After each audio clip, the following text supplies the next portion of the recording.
My alarm goes off and I wake up. It doesn't ring for long though. I quickly silence it. I then stir, reaching out to the left side of my bed. I sigh as my heart sinks a little bit. It feels weird not having Monica next to me, especially after last night. Oh wait. Oh wait. Oh well, maybe that'll change after we graduate. I slink out of bed and get my uniform on. As I get dressed, I think back to last night. Monica never did text me back. I mean, it could easily be that her phone died or she got preoccupied with something. This is Monica, after all.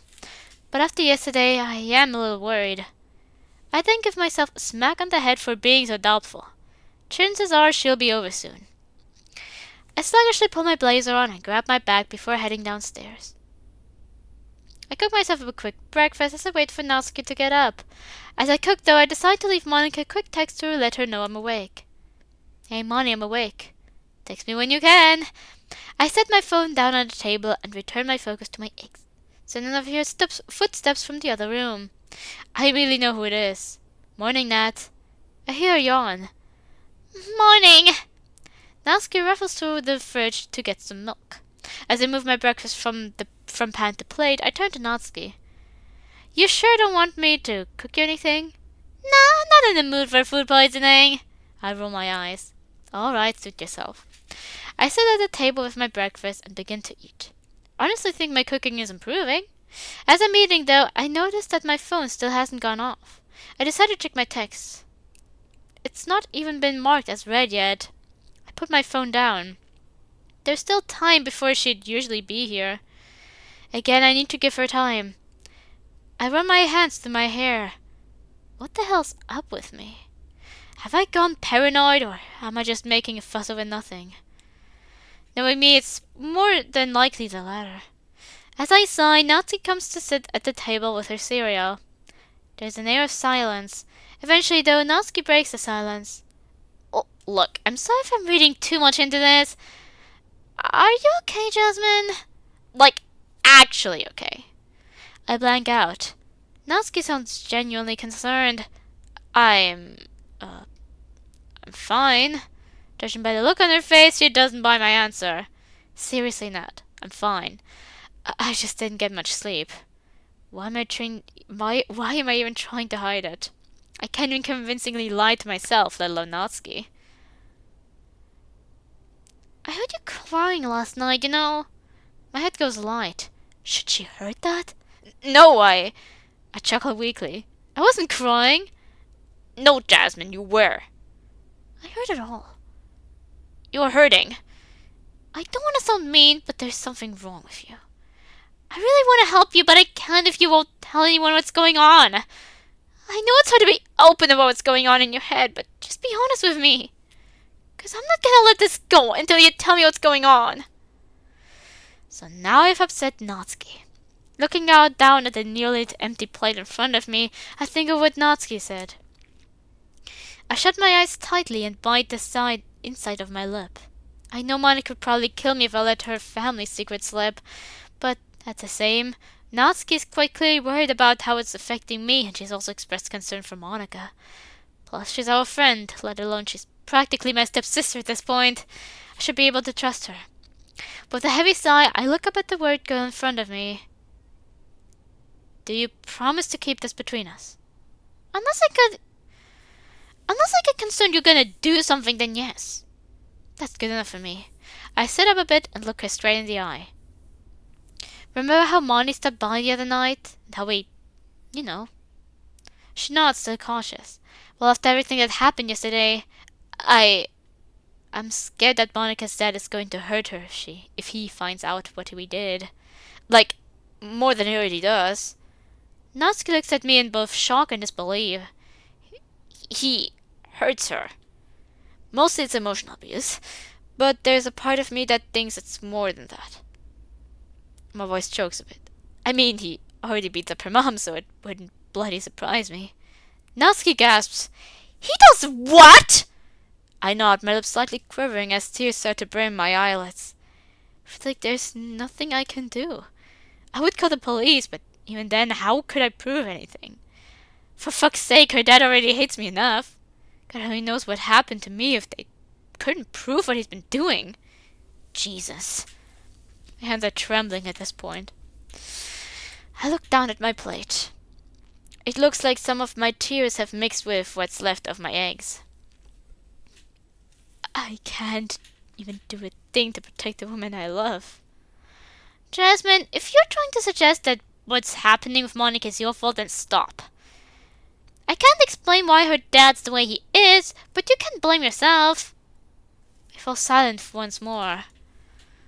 The short silence is then broken by the sounds of knocking at the front door. Monica? I go to get up, but Natsuki stops me. If you don't mind, I'll go get it.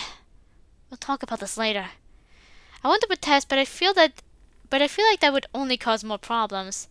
I nod and go back to eating my now stone-cold eggs. Natsuki goes off and unlocks the door. It doesn't take me long to find out who is at the door. Morning, Natsuki! Where's Jasmine? He's in the kitchen. Wait, Sayori! I can hear Sayori running down the hall. Hey, Jasmine! Jasmine? Are you alright? I stare blankly at Sayori. I step up from my chair and go to pick up my bag. I then sling my bag over my shoulder and walk out the house without giving her an answer.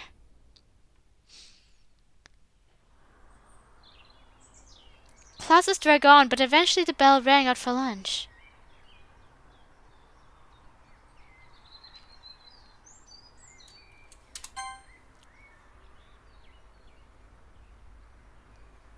Classes drag on, but eventually the bell rang out for lunch. Like most days, I didn't pack anything or get anything from the cafeteria. I just headed straight for the roof.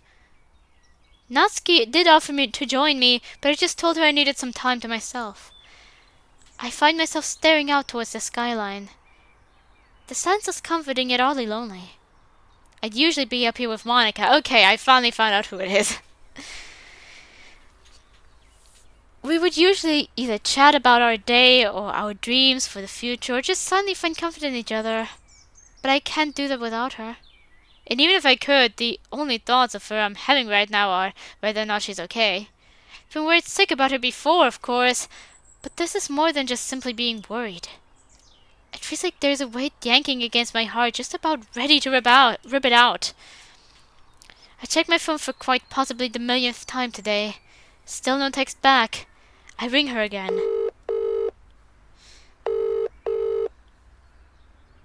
Hey! Monica, sorry I can't come to the phone right now. Please leave a message.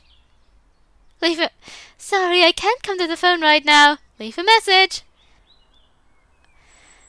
As the answer machine tone plays out, my heart sinks faster than usual. Just what could have happened to her? I keep to myself that she is ill. In what would certainly been seen as desperation by anybody else, I decide to ring Harumi. If anyone knows where she is, it would be her mom. Jasmine? What's up? Hey, this is gonna sound a little odd, but have you seen Monica at all today? She hasn't been in school all day and I just want to know if she's okay. I take a deep breath, knowing deep down how crazy this all seems. Harumi stammers slightly, seeming surprised. Well, she told me about what happened yesterday. She could just be having a mental health day, you know? Despite the lingering tone of concern in her voice, she does her best to reassure me. I can always text her and tell her you wanted to check up on her if you want me to. Yeah, if you're okay with that. If I told her that Money wasn't answering my call, she'd probably be more worried than she probably is. Of course. Anyways, I gotta get going. Got a meeting in 2 minutes. I'll call you later. Okay, speak to you later. Finishing up, I slump into a nearby bench. On one hand, I'm thankful I got an idea where she could be. If that is the case, I wouldn't exactly blame her. That being said, though, even Harumi sounded unsure. I run my hands through my hair and sigh. She's fine. She's fine. You're just going mad. I'm pulled out of my thoughts by the sound of the door opening. I look over and see Sayori. She walks over and sits down next to me. I thought I'd find you here. Her voice is soft. I look down at the concrete floor, breathing slowly. Hey, Sayo. My voice is barely above a whisper. There's then a heavy silence between us until Sayori pulls out her lunch. Even then, we don't say anything to each other. Sayori... Sorry. Sayori then holds a sandwich up to me. Sayori? You need to eat. You look hungry. Showing a slight bit of reluctance, I take it and slowly start to eat. Give me a second.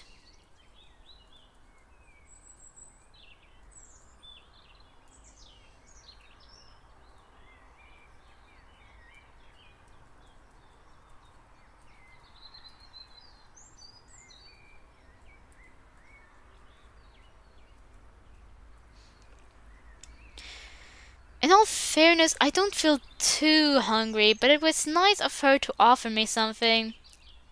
After I finish, she turns to me again. You feeling any better? I shake my head. I'm just... Christ, I'm blowing this way out of proportion.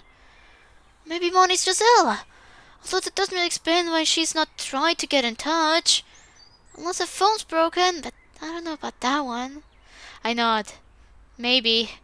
I did call her mom. She thinks she might just be having a mental health day. I look out towards the city again. I just hope she's okay. Sayori pats my back.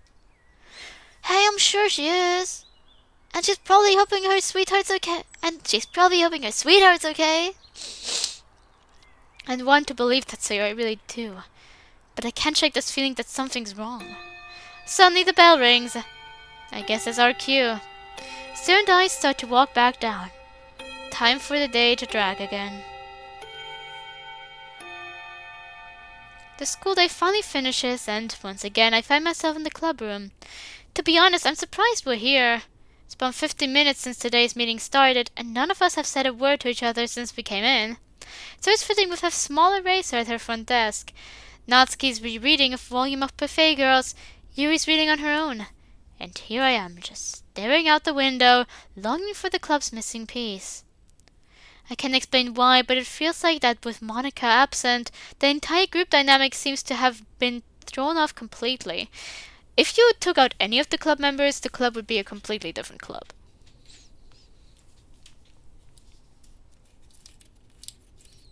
Like, even if in Act 2, Natsuki isn't more angry because Sayori isn't here, because she obviously didn't care about Sayori being present in the fight until Sayori called them out.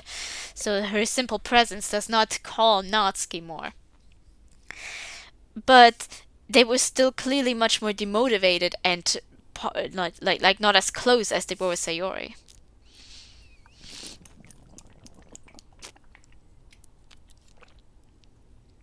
And especially in the side stories, I've discussed it in some other videos before, but if you took out any of the members, they wouldn't have happened. Like, of course, if you took out Natsuki, then I suppose it would have been mainly left at the first two side stories, and then maybe one symbolizing Monica and Yuri connecting in some way, but especially with Monica and Sayori is obvious, since they're the first two to do anything, that it would drastically change everything if one of them was not present.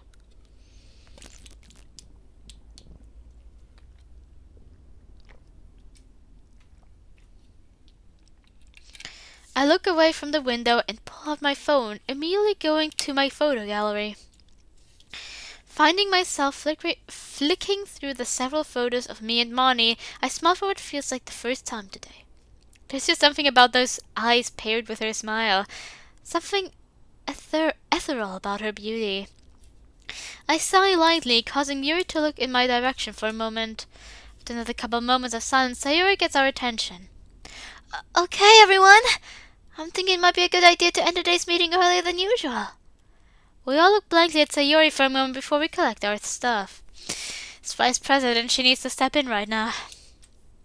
I was thinking we could all walk together again, so none of us feel alone. Sayori flashes me a weak smile.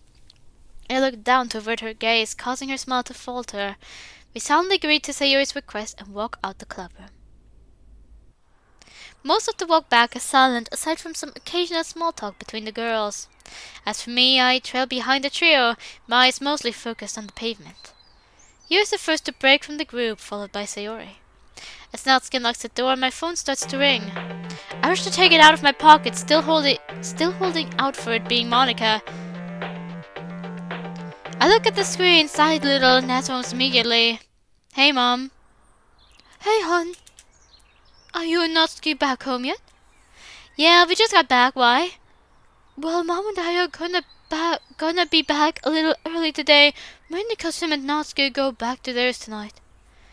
We were thinking about ordering in tonight if you two would like.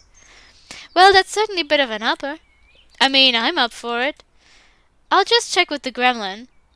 I hear Mom laugh on the other end as I pop my head indoors. Hey, Nat! Mom was on about ordering in. You want anything? Well, duh! Of course I do! I put my phone back to my ear. And that's a yes from her. Alright. We'll see you two later. See you later.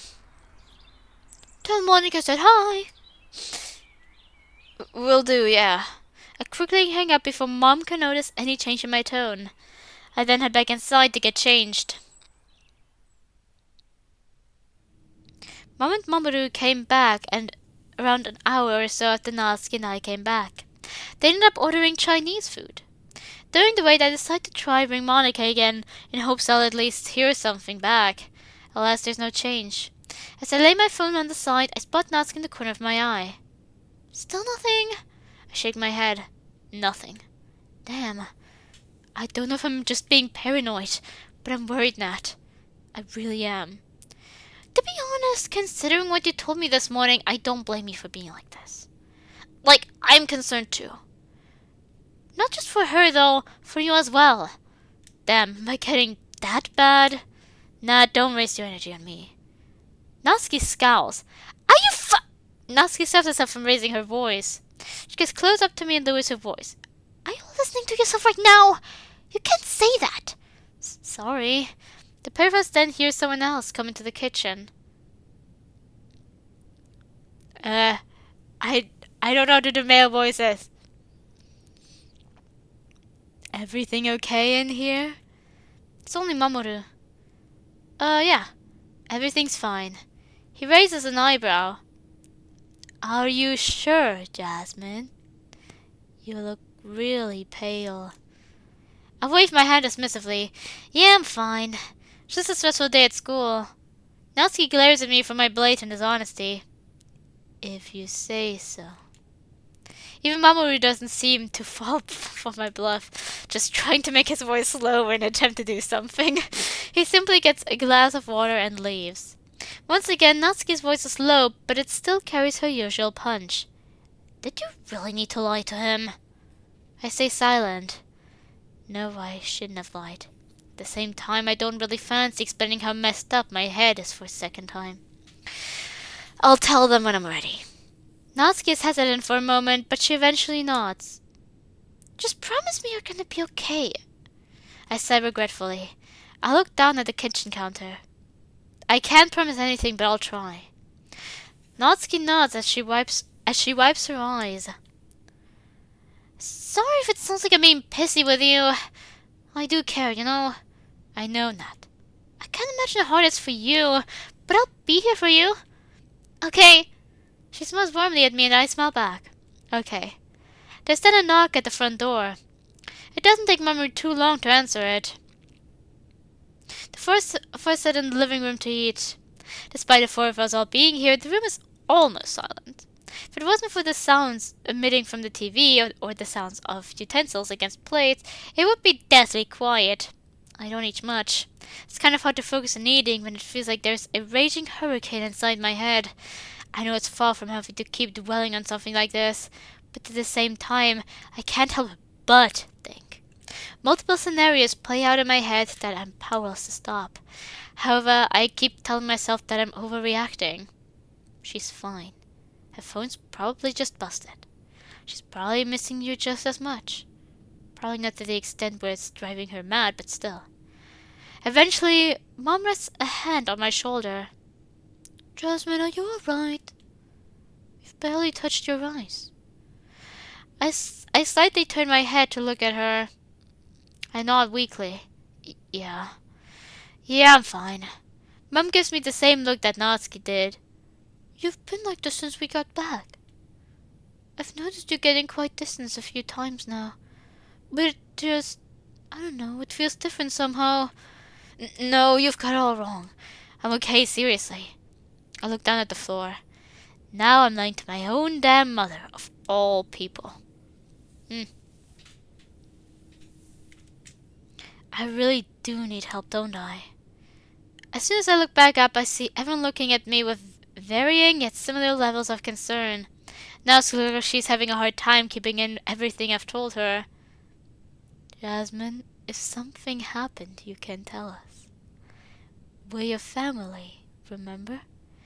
I wish it was that easy. Oh, I want to assume, but are things between you and Monica alright? My body tenses up as I hear her name. I mean, things between us are okay, but as for Monica herself, yeah, we're good. Never been better. Real convincing. I stand up and start to walk towards the kitchen. Where are you going? I'm just getting a drink. I'll be right back. I grab one of the glasses I had already used, rinse it, and then get some fresh water from the tap. I gulp it down quickly and take a moment to breathe.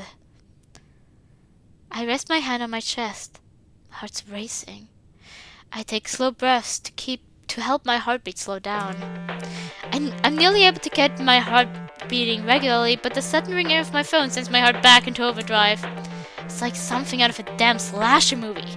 I rarely take my phone out of my pockets to see who's calling me. Harumi? She did say she was going to call me later. Maybe she has an update about Monica. I heard the answer in my phone and put it up to my ear. Hey, Harumi, what's... And then silenced by the sound of Harumi sobbing down the line. My voice goes from harsh to soft and shaky. Harumi? What's going on? Jasmine, It's Monica, She falls silent. I take a moment to respond. Is she okay? More silence. I then hear her give a heavy sigh. No, she's not. My heart stops beating. My face is frozen in shock. Harumi's voice chokes. We just got back from work. I went to check up on Monica because she hadn't been answering my calls since you called. What? When I go to her room, I opened the door and I saw her. She starts to cry again. The longer she does, the deeper my heart sinks. She was what, Harumi? My question and shaky voice carry an air of worry. She's gone, Jasmine. She's gone. I found her. She overdosed. She inhales, sounding breathless.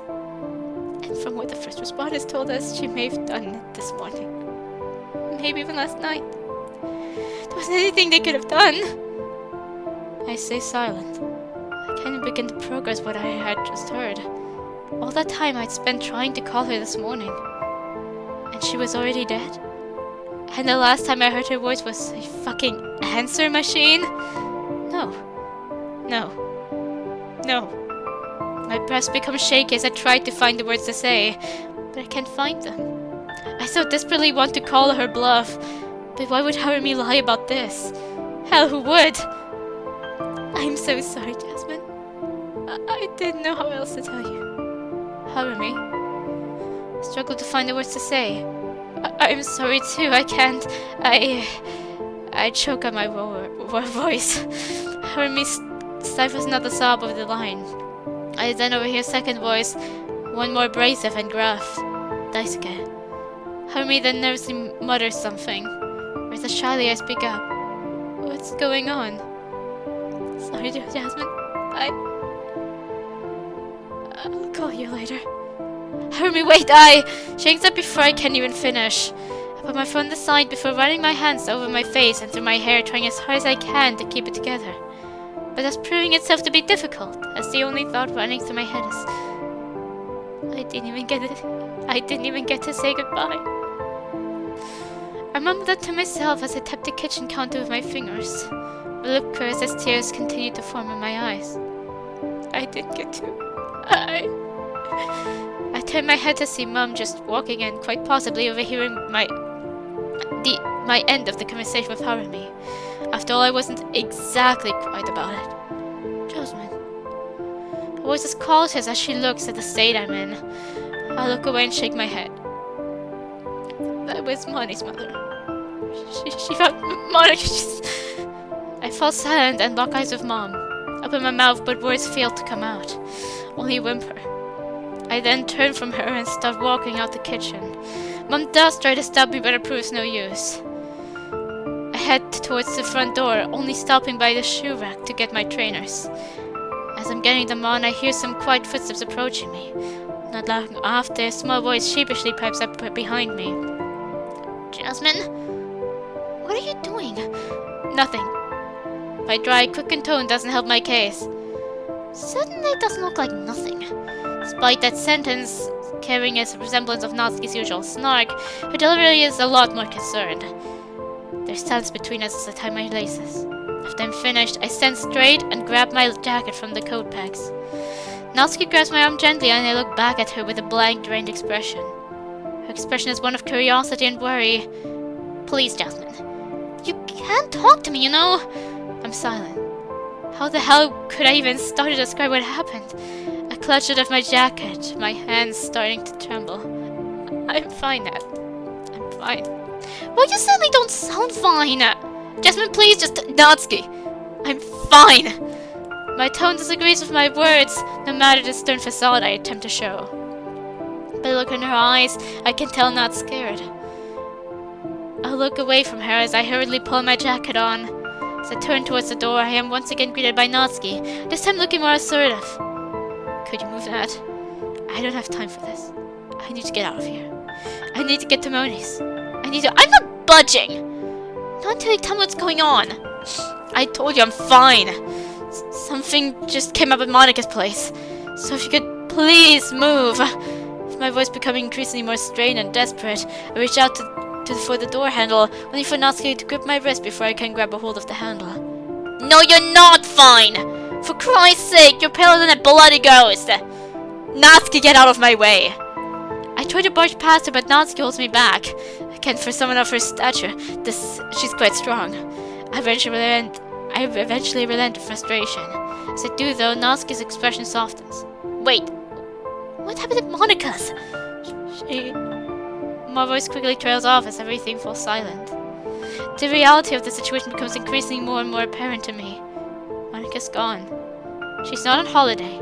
She's not over at her grandparents' place. She's gone.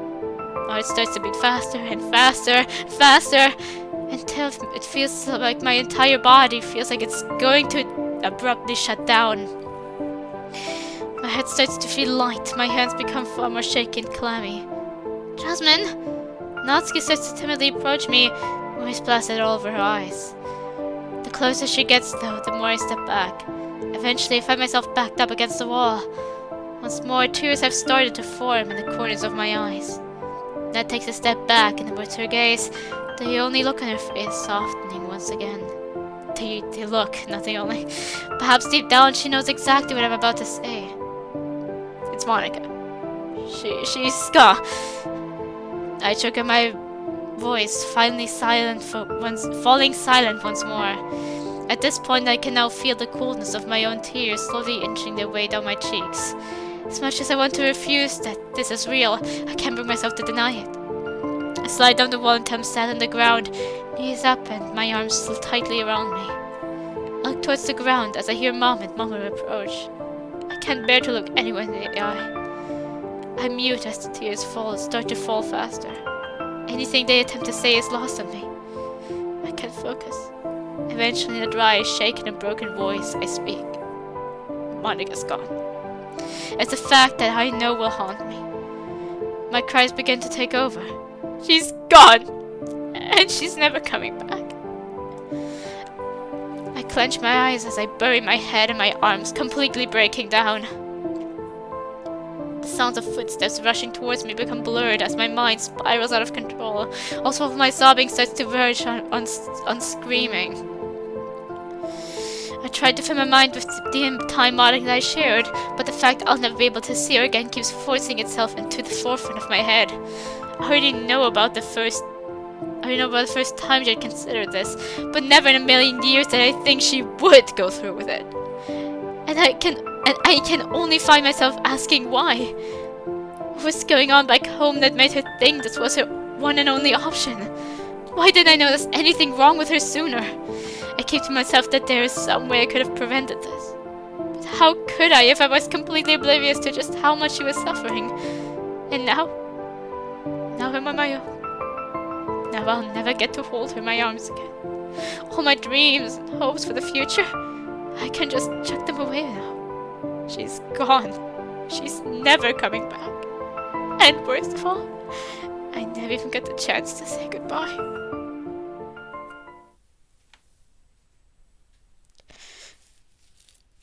Act 3 is touch. Give me a moment.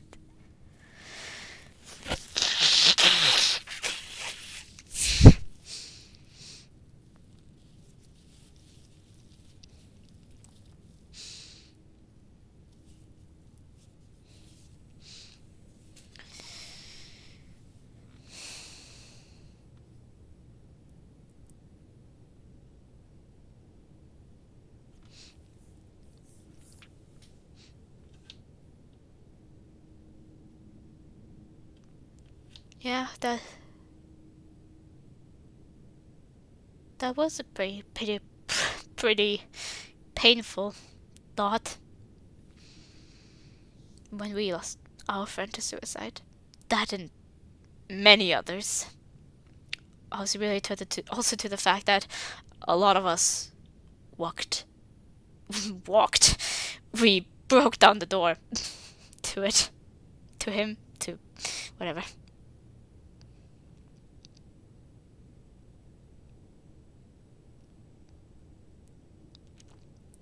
And so there are like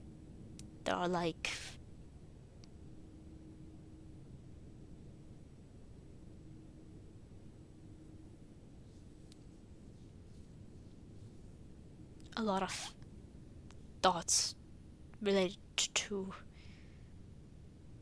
situations like this. Everyone's probably going to have slightly different thoughts, but I'm pretty sure everyone can say that the fact that you didn't even get to say goodbye is certainly one that most, if not all of us, probably thought about. Yeah.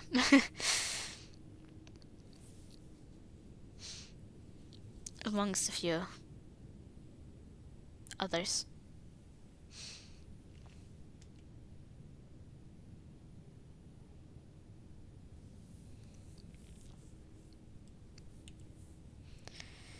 I lay sprawled out on my bed. Once again I wake up in cold sweat. Another night, another nightmare. It's been the same since the night I lost her. That being said, I didn't even sleep that night. Not that it's been any easier since then. All I see when I close my eyes is just her calling my name, asking me why I wasn't there. I wasn't even there when it happened, yet my mind still finds a way to remind me.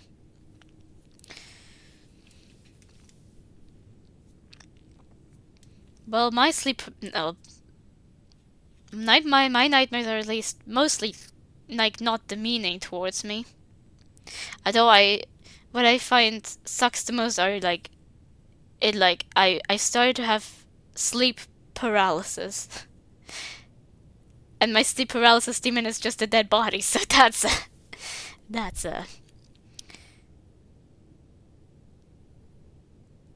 that.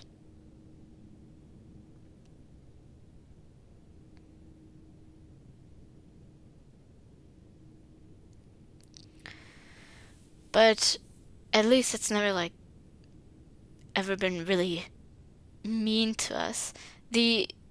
What I think is very weird is like, it's not every night that I have this anymore. And it has developed to a weird situation where I'm I myself I'm not sure about an afterlife. I genuinely don't believe in it, but the only thing that makes me somewhat wonder if there still could be one is the fact that there have been times where my friends and I suddenly all had it at the same time, and it did the exact same thing, which was more than just be dead. And so sometimes I wonder if there's like genuinely like an attempt at a message there. Of course, it could just be that, I don't know. It's just weird because we all live in different parts of like the country. Like, not all, like, there are quite a few that live together in like one part, and I'm further away from them and all. And then there's like this other portion that's like closer to me, but still rather far away from me. And so we all live different lives, and yet we still sometimes have randomly the same exact basically message conveyed in the dream. And it's that's the only thing that kind of makes me wonder if there might be like an afterlife, just since it's just the dead body in the worst state we can be. It just doesn't seem like a very nice afterlife, you know. Of course, it could just be that there was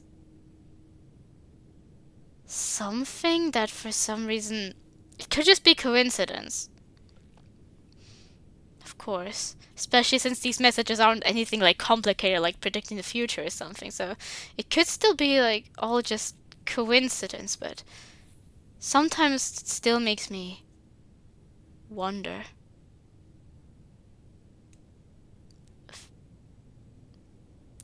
Forget about it, I'm starting to cry again. I try to sleep again, but I'm restless. Rather reluctantly, I get out of bed. I struggle to find an ounce of motivation to do anything. However, I then hear a knock at the door. I grab my phone from the side of my bed and turn the screen to see what day it is. It's Friday. Yeah, so Tuesday we got the message because there was Monday with the bullying, then we didn't see her the following day, was Tuesday, so Wednesday, Thursday, and now it's Friday. Unless a few weeks have also passed. Before I get dressed, though, I take a good long look at my lock screen. There, behind my recently cracked screen, is the girl I'll never forget. But as much as I never want to forget her, I can't say her name without it getting caught in my throat. I brush my thumb against one of the cracks, breathing gently out of my nostrils. I wish I could turn back time. I wish I could see her again. With a sigh, I rest my phone on my drawers and head downstairs. I fumble with the keys, but I'm eventually able to unlock the door. Aside from the downpour of rain, I can spot a familiar band of coral hair. Hey, come inside. I open the door a little further and let Sayori inside. Sayori carefully closes the door. It's been a while since she came over. You're looking rough. I don't have an answer for that. I can't recall the last time I looked at myself in the mirror. How's everything back at school? I haven't been to school in 2 weeks. Okay, so there we go. It didn't take long for news of what happened to reach the school. It eventually got to the point that I had a full-blown panic attack because people wouldn't stop asking me about her. Wouldn't surprise me if some people thought that I'd suffered the same fate. It's been alright, kinda. We're still trying to process everything. I nod. We've been worried about you, Jasmine. You've not been the same. Hell, we've barely even seen you since then. I pinch the bridge of my nose and shake my head. She's got more than enough to worry about already. I don't need to add myself to the list. I'm trying to be here for you. I plant my forehead against the wall and slowly breathe. Sorry. Sarah then comes up behind me and pats my back. I know you're hurting, so I'm not gonna hold it against you. But I am gonna try to be here for you as much as I can. I look back at her and smile weakly. Thanks, Sayo. You don't need to thank me. I'll never understand how Sayori can put up with me all these years. Has put up with me. But I'm glad that she's around. Sayori then takes her phone out of her jacket pocket.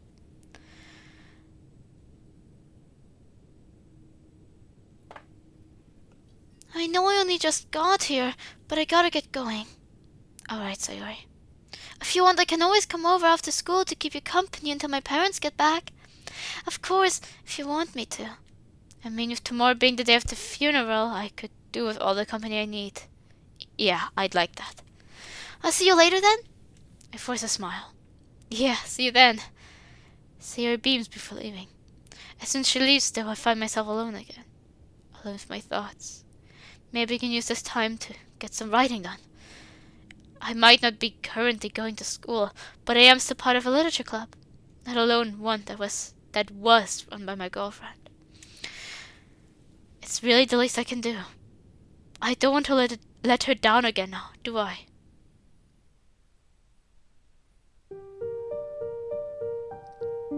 The school day drags on until the final bell. Okay, Sayori. The school day drags on until the final bell rings. I then came to the club room to see both Natsuki and Yuri waiting for me. As soon as we step in, we do what we've been doing for the past few weeks. Natsuki started reading on her own. Yuri sat on a desk close to the window, gazing out at the rain. And I'm just sitting at the front, completely clueless on what to do.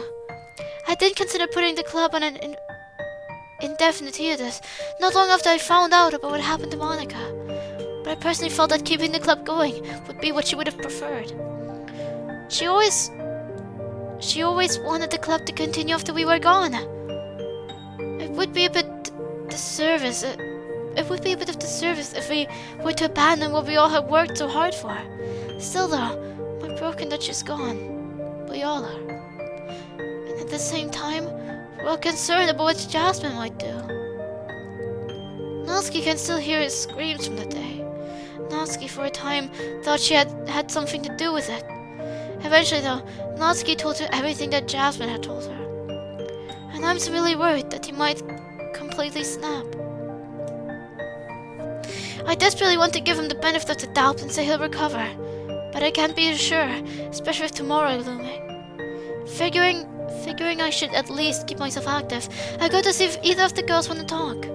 Approached Natsuki, only to notice the small white earbuds she's wearing. Instead, I pull her a chair and sit in front of Yuri. You okay, Yuri? I'm doing okay. I could be doing better, but I'm okay. She smiles warmly and I smile back. I'm glad to hear that. Can I ask you something, though? Of course, Yuri. How's Jasmine been? I know it's odd of me to ask, but I know you two are close, so I just thought. Plus, he may or may not have been on my mind lately. I think for a bit. Out of everyone, Yuri's been the one that had the least amount of contact with Jasmine since he had stopped coming in. I know him, and Yuri had a bit of a close-ish friendship, so I would feel wrong about leaving her in the dark. Jasmine's doing alright, but I'm worried about tomorrow. As am I. I couldn't imagine it's going to be easy. Like, I know us three are going to be there to support him, but is that going to be enough?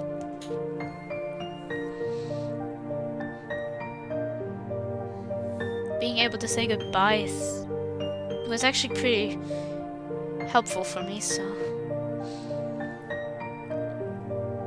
let's hope.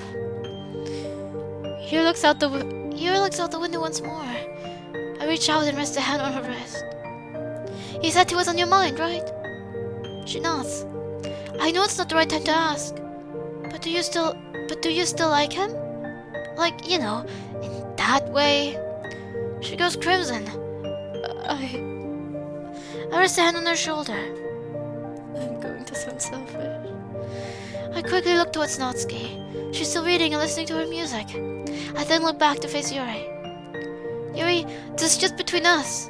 Just like when you told me. I promise, I won't judge. You're his honest. Well, yes. But I know I could never replace Monica. There was part of me that was jealous at first, yes. But I eventually realized that the connection they had was something else. The love they had for each other meant a great deal to them.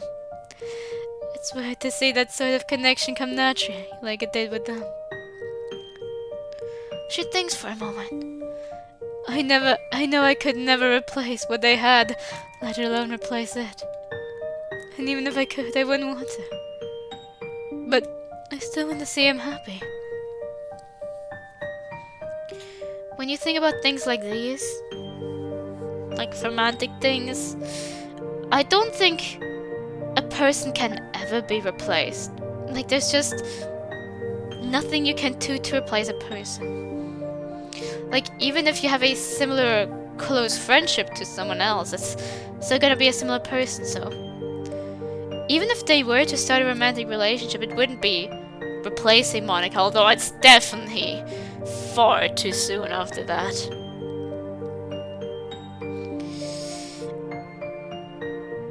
But I don't think you ever should consider it selfish to feel attraction towards someone like that, or to start dating eventually after you've lost someone, because it's not replacing them in the end. It's just something new.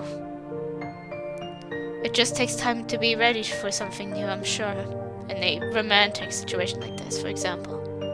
Friends, I had friends I was similarly close to, and so trying to make new friends didn't feel like trying to replace him or anything like that, but a romantic relationship must probably be difficult if there's something like this.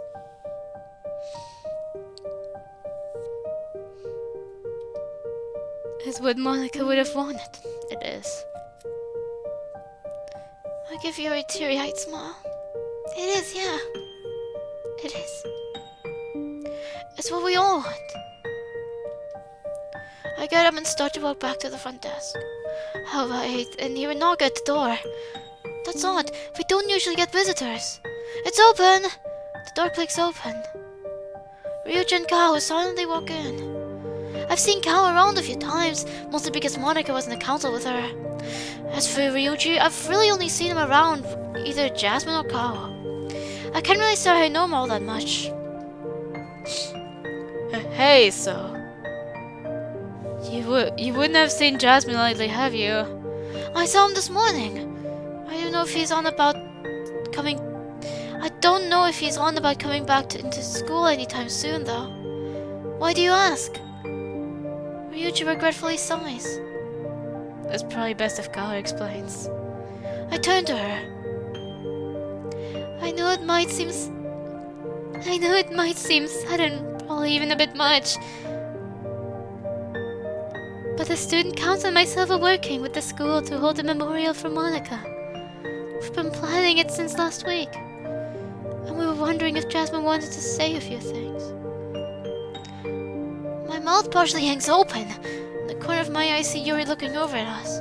She looks concerned. My eyes stop between both Kao and Ryuji in slight confusion. What's the memorial planned for exactly? For Monday, if I remember right. Ryuji looks back at me with sorrow in his eyes. Feeling frustrated, I intentionally raised my voice. Her funeral's tomorrow. That's gonna be hard on him enough as is. I can't imagine him wanting to talk about it to this whole school. Yeah, that would be not something I thought I would like. Like, the funeral felt a little bit like a possibility to say goodbye properly.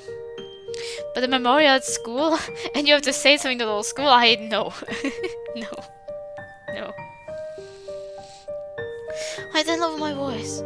He can't even say her name without getting upset. The room is silent after I say that. Well, silent besides the faint music coming from Natsuki's earbuds. Ryuji then turns to Kao. Come on, let's just go. Kao nods and they start to head out. Before they leave though, Kao stops by the door to speak to me. Sayori, is it? Why not? If you do see Jasmine later at all, can you let him know about what's happening on Monday? And maybe if he... and maybe see if he wants to call. Please don't force her to get him on board. He's been through enough already. Ryu just back out as soon as he spoke up. Kao simply sighs regretfully. Sorry, I'll be right out. She rushes out, presumably after Ryuji. I just returned to the front desk. As I tap my finger rapidly on the wooden top, I debate whether or not to end the day a little earlier than usual. Screw it. I get up and go towards Yuri. Hey, Sayori. What's up? I was gonna end today's meeting a little early. Oh, understandable. Yuri collects her things and goes to walk out. Before she does though, she turns to say one last thing to me. Let Jasmine know, but I hope he's alright. I nod and smile at her. I will do. After my reassurance, Yuri quickly exits the room and I go to let Natsuki know. I tap her shoulder and she pulls her earbuds out. Huh? Natsuki looks around the room only to realize we're the only ones left. I ended the session a bit earlier. Did I miss anything? You remember Kao from the student council, right? Sorta, yeah. Well, she said the school's planning a send-off for Moni. I decided to leave out that she was wanting Jasmine to say a few words. Ah, that's gonna be fun. I go to get my jacket and bag before returning to Natsuki. I'm gonna be visiting Jasmine. I was wondering if you'd want to come with. Of course I do. We've not seen him since his panic attack. I've not seen him since his panic attack. And I can't even get that night out of my head. And those screams. Natsuki stops herself. I rest a hand on Natsuki's shoulder. You wanna talk about it on the way to his? Natsuki nods, wiping her eyes. I'll try to. Natsuki gets her stuff, and we finally walk out of the club room.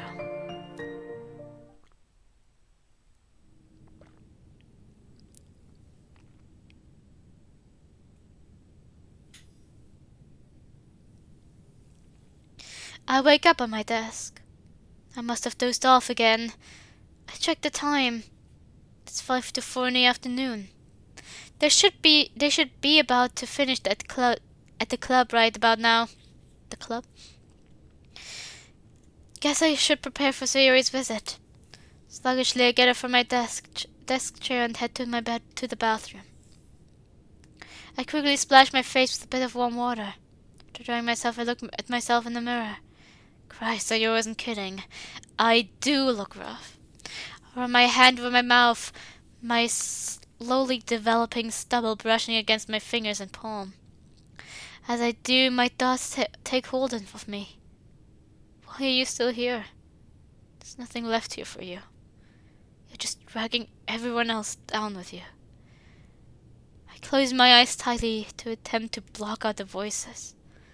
Sayori, Natsuki, Yuri, Mamoru, your own damn mother. You're just leading them on until the inevitable. I slam my fist on the counter and open my eyes. My breath and my hands are shaky. My thoughts have been getting worse each day. Mom's already put a referral in for me to see a therapist. God only knows how long I'll be waiting, though. God only knows your therapist. You don't need to have to change therapists again. I'm then brought back to reality by the knocking at the front door. After collecting myself, I head downstairs. I unlock the door and let both Sayori and Natsuki in. Before I can say anything, though, Natsuki just comes up to me and hugs me tightly. Hey, Natsuki. I missed you. She's straight to the point. I look straight into her pink eyes. I missed you too. How's you and your dad been? Natsuki releases me. I mean, Dad's been fine. He's been checking in with Mom to see if you and her are alright. And as for me, honestly, I'm still worried about you. I reach round and pat Natsuki on her back. Nat, I'm doing okay. I'm still here, aren't I? Natsuki looks away, unsure of what I just said. It doesn't take me long to realize the implications of my sentence. I'm just gonna get some water. I quickly rush to the kitchen. I grab a glass near the sink, fill it, and quickly gulp down the water.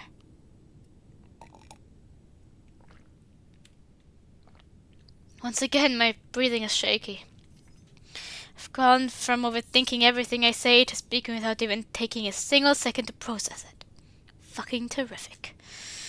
I turn my head to see Sayori, having just walked into the kitchen. Hey.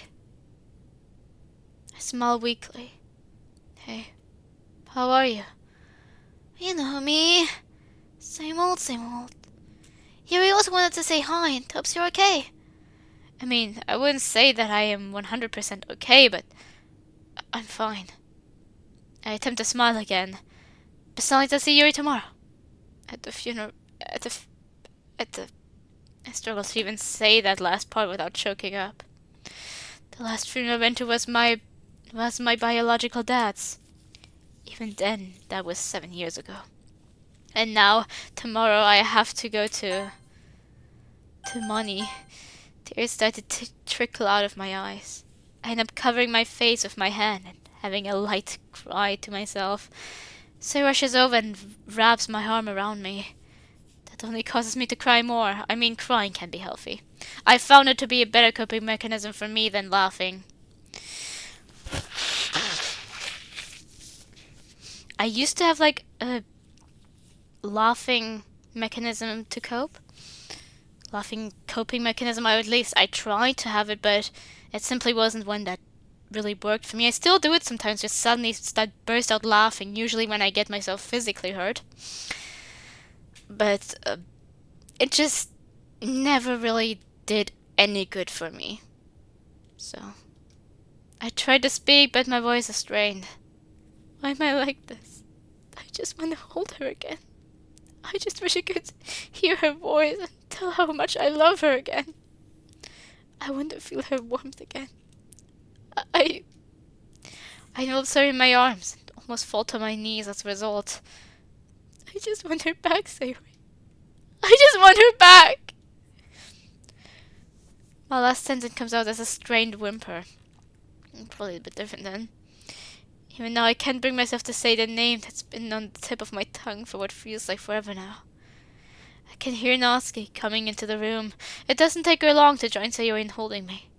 They shouldn't be wasting their energy on me like this. It's like they're carrying a dead weight. In time, they let me go and I stood up. Sorry about that, I didn't mean to break down. It's gonna be hard, we know. But we're gonna be here for you. But you shouldn't be. I slide my hands into my pockets. I know you've only just arrived, but I'd like some time alone. Just to mentally prepare for tomorrow, you know? Both girls look downcast. Eventually, Natsuki sighs and looks back up at me. You promise I'll see you tomorrow? I nod and look down at the ground. Of course, yeah. It's really the only chance I actually have to say goodbye to her. I know tomorrow's going to bloody kill me, but I've got to do it for her. I'll see you tomorrow night. After saying bye to Sayori, Natsuki quietly leaves, giving me one more worried glance as she does. There's something I should probably tell you about before I go. Kala came looking for you today. She did? Not Sayori not. The school's planning a memorial for Monday. My chest tightens, my eyes widen slightly. Right, my eyes are darting all around the place. Before I can start getting too erratic, though, Sarah comes up to me and wraps her hand around my wrist. I'm not gonna pressure you into coming in that day.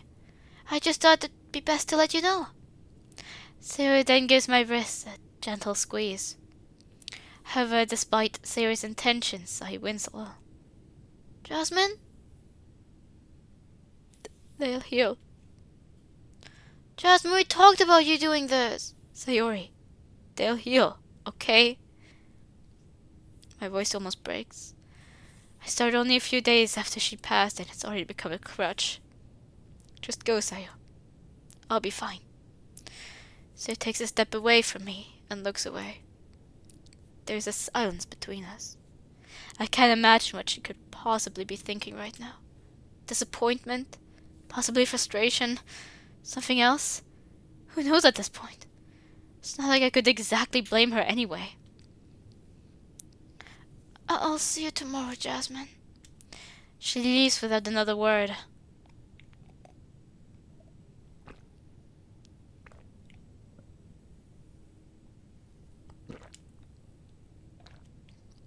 I am again left with only my thoughts and the pattering of the rain outside. I head back upstairs and return to my desk. Resting my bald fist on the sides of my head, I rack my brain for an idea of what to do. I took a look at the shattered sheets littered around the table. Nothing but a bunch of barely legible scribbles.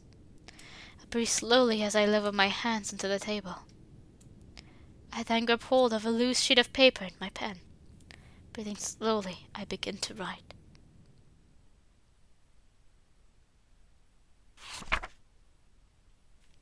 With you. The cloudy gray skies hover over us. We all stand there, clad in dark and sullen. The mutual morning silence is the only thing shared between everyone here, between you and I. You, the girl I couldn't save. You, the girl who meant more to me than anyone else could ever know. You, the one I love with all my heart. You loved me too. Yet now, hearing your name only hurts. With you, I felt complete. Without you, I've succumbed to defeat. With you, I rode the emotional high of my life. Without you, both my heart and soul only know strife. And now, as I look down at the earth where you now reside, I only have one wish: to be buried under the earth with you.